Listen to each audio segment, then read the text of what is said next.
Hey guys, it's Ashton Meyer, founder of Believe to Achieve page and team.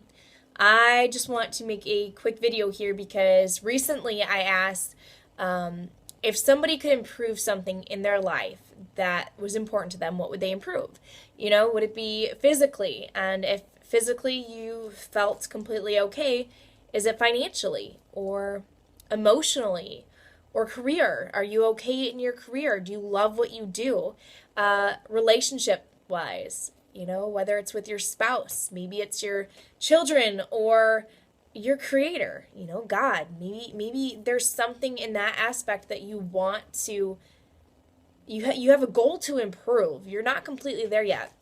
And I know something for me that was hard to hit was I was a girl who was over 200 pounds in her bedroom, when I had my time. And I played Facebook games, I smoked my cigarettes, and I looked at all these people on Facebook that I started to see that were, I cut out the negative people. I don't want to say I cut them out, they were still there, but I kept seeing these people smiling and full of life and joy and love. And I'm like, what? Why?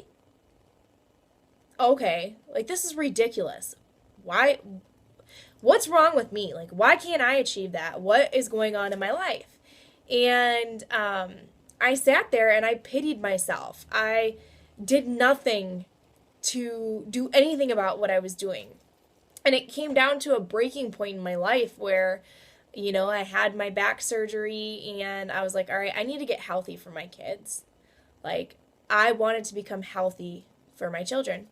And in that aspect of becoming healthy and becoming a coach, we do personal development every single day. So I read, I have a bookshelf of books that I love. I read, I listen, I breathe life. Like I can't get enough of it. If I could sit down and read for 2 weeks straight, I would completely do that. I would read the Bible. That's my favorite book to read.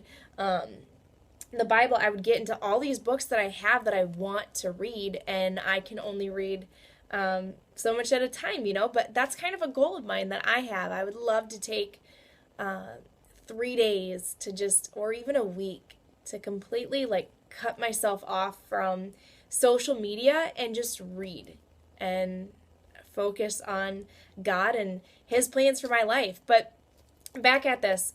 One thing, if you're not spiritual, completely take in what you need to and leave the rest on the table. I'm like a buffet, right? So, one thing though that I learned with becoming a coach, like I said, was personal development. Personally growing yourself. And I started to grow myself. I started reading things and I'm like, oh, this is great. This is great. This is great. And I turned my life around. I was someone who was completely negative. Always saw the negative in everything. I didn't trust anyone. I was like, blah, blah, blah, me. Why am I going through this and this and this and this? And the funny thing is that even the most happiest people on Facebook, even the people that you see walking around with smiles on their face, they may have the most difficult thing going on in their life right at this very moment. But there's one thing that's different from them. And they don't let circumstances get in their way. And that's one of the biggest things that we tend to do to ourselves. We let circumstances take over our life. So when we want to improve something, we see a reason not to improve it. Or there's something that comes up for why we can't start now. And it's absolutely just an excuse. It is an excuse. So tell yourself that. Tell yourself, I'm not going to let excuses get to me. Say it right now. I'm not going to let excuses get to me. I have a goal to personally improve myself this way, and I'm going to achieve that goal. I can't stop personally growing. I know that my goal and focus is to rise to my maximum potential in the areas of my life every single day. I want to improve in my life in any single way, in relationships, emotionally, spiritually, financially, physically. I want to continue to improve in those every single day that I can because I know that I'm capable of doing so. And so are you. If you're not happy with your job, why are you even doing it? Well, I need a paycheck. Yeah, okay, so does everybody else. But you know what? It's those people that step up and take a leap of faith and go and figure out what they need to do to get the job that they love. Because when you love your job, when you are working something, when your career is a passion and you're doing things that you love to do, you never work a day in your life. Don't settle for something that's just going to be a paycheck in your hand.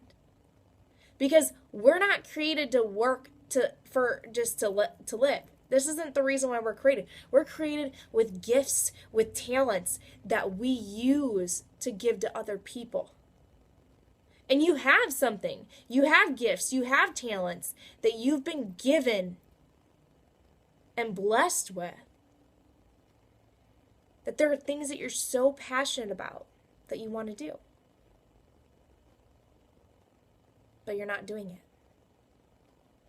Make a goal. Write something out. Start researching and place a stamp on it for a date that you're going to really just go out there and do it. Another thing, if it comes down to emotional or spiritual, things like that, like, well, everything always happens to me.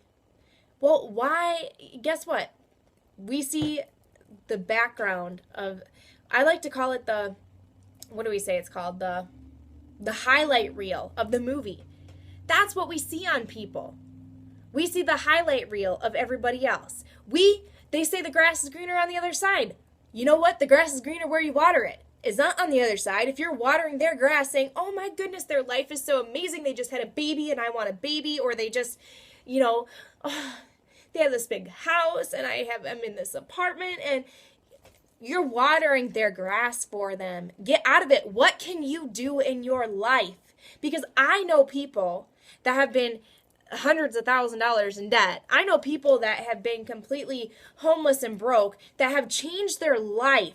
They made a decision to commit to themselves, and they committed to God, but they made a choice. They made a choice. They made a decision to commit to themselves on what they were going to do in their life to make a difference.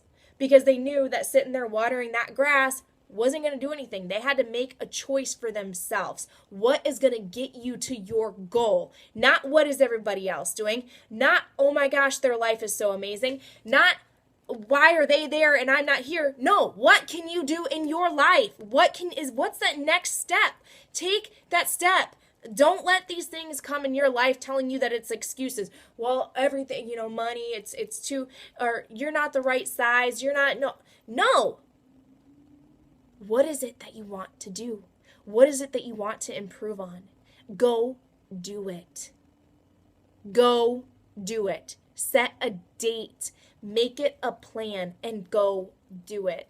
Because I'm going to tell you that when you can sit here and go through circumstances that are tearing your life apart and sit here full of joy and love and be able to continuously look at your life and look at things that are going on, how can I improve this? How can I make this better? Instead of breaking down, that's when you know that you've conquered something. And you can do that. It's the choice. It's that mental switch. It's that knowing that circumstances are going to come up no matter who you are. Doesn't matter where you came from. Doesn't matter how you grew up, where you live. Circumstances will come up in every single person's life. It's about what you do with that circumstance. It's about the choice that you make. That's going to determine on which way you go in your life. If you're going to sit here and pity yourself and complain, or if you're going to take a step to improve your life day by day. What will you decide?